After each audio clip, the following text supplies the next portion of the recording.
C'est un deuil difficile qui se met en place petit à petit pour la famille royale britannique. Près d'une semaine après la mort de la reine Elisabeth II, les membres de son clan ont participé à une longue procession dans Londres ce mercredi après-midi, pour transporter le cercueil de la souveraine du palais de Buckingham, où il a passé la nuit, jusqu'à celui de Westminster où il sera exposé au public jusqu'à ses funérailles lundi 19 septembre.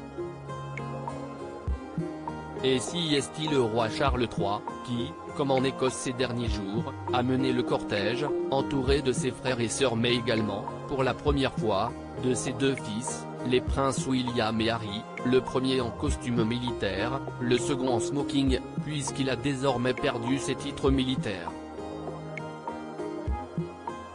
Fâchés depuis 2 ans et le départ brusque du cadet aux États-Unis, les frères ont oublié leur querelle pour se rassembler autour de leur père et arpenter les rues de la capitale suivis en voiture par leurs femmes, Kate Middleton et Meghan Markle, qui avaient passé la nuit avec eux à Buckingham Palace après avoir accueilli le cercueil de la reine.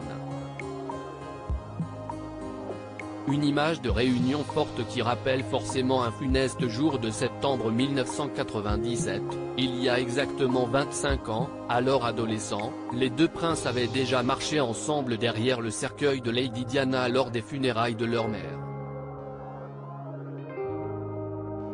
Un moment difficile pour les deux frères, traumatisés par cette marche quelques jours après son décès.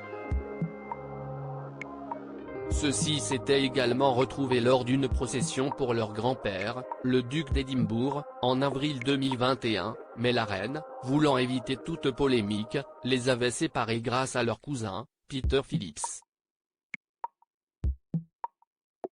Celui-ci était d'ailleurs présent mais en retrait ce mercredi, comme tous les petits-enfants de la reine Elisabeth II, Zara Tindall, accompagnée de son mari Mike, Eugénie et Béatrice d'York avec leurs maris respectifs et les jeunes Louise et James avaient bien sûr fait le déplacement, tous en voiture. Une famille au complet qu'on avait déjà aperçu ce samedi, à l'exception du roi Charles III et de ses fils, tous étaient apparus à Balmoral où ils avaient lu, avec beaucoup d'émotion, les petits mots laissés pour la reine. Un exercice que les princes William et Harry avaient répété quelques heures plus tard à Windsor, effectuant leur première sortie à 4 avec leurs femmes pour rencontrer le public massé derrière les grilles du château.